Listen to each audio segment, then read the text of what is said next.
Hi everyone, I hope you all had a Merry Christmas. Before I get into this video, I want to say that I'm going to touch on some things that I talked about in my last couple of videos, but this is only a small part of the overall subject, which is that we're at war with China and we don't even know. To kick things off, let's focus on the close ties between the Biden administration and China. Biden's connections to China have long been a cause for concern. From his business dealings to his diplomatic interactions, the question arises: is our leadership working in favor of a nation that doesn't have our best interests at heart?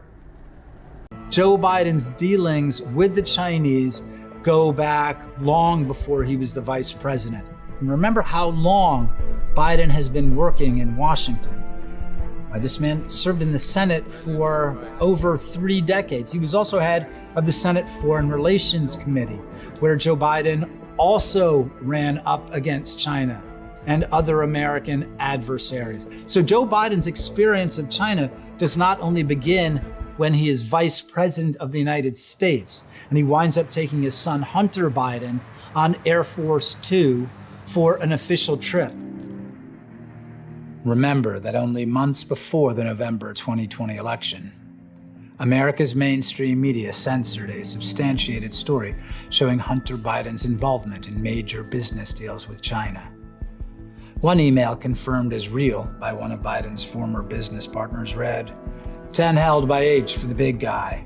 Translation, 10% for Joe Biden, held by Hunter. One email found on Hunter's abandoned laptop described a deal with Chinese businessmen who, according to Hunter Biden, were tied to Chinese intelligence.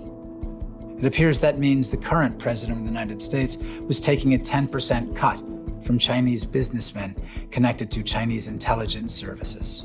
The Biden administration's ties to China are apparent if you simply go down the roster of appointees to senior positions in the national security establishment, as well as the intelligence apparatus.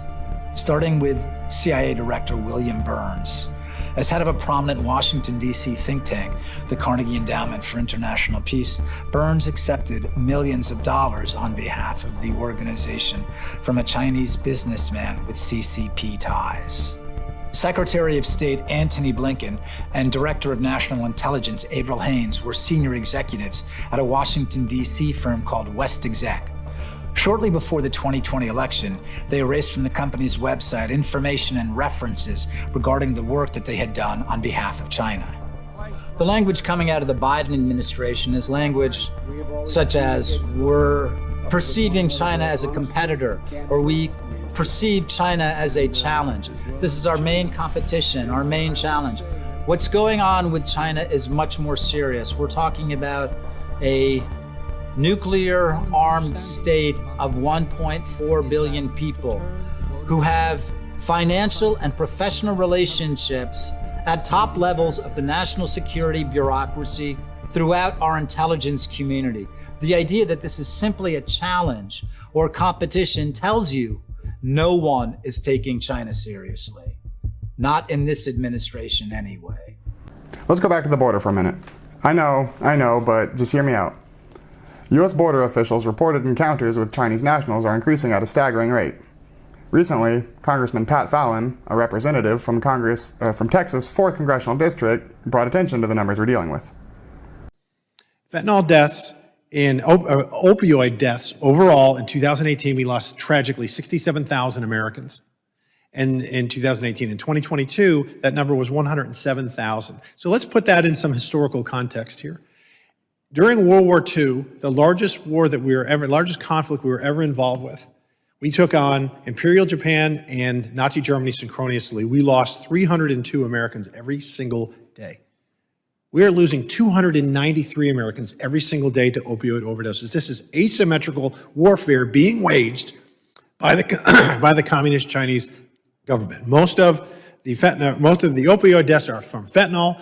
Almost all the fentanyl precursors are manufactured and made in China and then ferried through Mexico. So fentanyl deaths in 2018 were 31,000. In 2022, they were 73,000. That's a 235% increase. How about Chinese nationals crossing our southern border? In FY 2021, in FY 2019, there were 323 Chinese nationals across the southern border. Last fiscal year, it was 24,048. That is a 7,445% increase. An almost 7,500% increase in the number of Chinese nationals, and the Biden administration's open border policy is directly responsible. These numbers by themselves are extremely concerning, but when you also consider the amount of people we're losing compared to our losses in World War II, as Congressman Fallon highlighted, I don't know how you could argue that we're not under attack. In my other videos, I've talked about how China brainwashes Americans through things like our universities, Hollywood, and TikTok. Let's connect these other dots. You have Biden and his administration's close ties with China. You have an open border policy leading to an influx in Chinese nationals, and I guess as a part of that, you have a surge in fentanyl deaths. We're taking casualties that rival major wars we've been in. Pat Fallon obviously talked about World War II, but it doesn't end there. In a recent video, Dr. Campbell covers the statistics regarding supposed COVID deaths as well as excess deaths. The term excess deaths, as you can probably guess, refers to mortality numbers that are higher than the expected figures, and Dr. Campbell seems to be suggesting that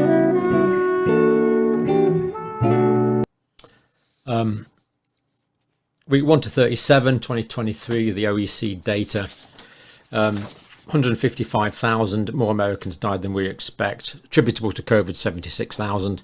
Again, quite how accurate that is, we don't have full data, but we can see a lot of people died that's not attributable to COVID. 7.8% more than we would expect dying. In 2022 in the United States, it was getting on for 500,000, 495,749, 17.53% above what we would expect. Add together the 2 years, so the 155,000 that died in 2023, that's only the first 37 weeks, of course, where we have data. The getting on 500,000 that died in 2022, we get 651,512. Now, again, this is sort of my era time, being brought up during the Vietnam War. Total US National Archive, the US National Archive show that 58,220 US soldiers died during that appalling conflict. I do want to say that I double-checked his numbers, and on supposed COVID deaths, I got 67,187, not 76,187. I'm not sure if I made a mistake or if he did, but regardless, the alleged COVID deaths in America for just this year alone are greater than the amount of American deaths in Vietnam. Also, the excess deaths this year plus last year is more than 10 times greater than the American deaths in Vietnam. Feel free to check out these stats yourself. I'll leave a link below. Also, just by the way, in his full video, Dr. Campbell also compares the deaths in the UK to deaths in the UK during the Blitz in World War II. So we're getting a lot of comparisons to major conflicts. And my point is this. I feel like most people fall into one of two categories. Either you think COVID is a horrible disease that's killing a bunch of people, or but either way, it all started with the Chinese government. And with Fauci, I guess, but that's another story. So, as citizens, it's our responsibility to ask questions and seek the truth. Are we being played in a game we don't even know we're a part of? We need to stay vigilant, demand transparency, and ensure our leaders are putting America's interests first. Thank you for joining me on this thought-provoking journey. Remember to like, share, and subscribe to stay informed about the issues that matter. Until next time, continue questioning the narrative, and take care.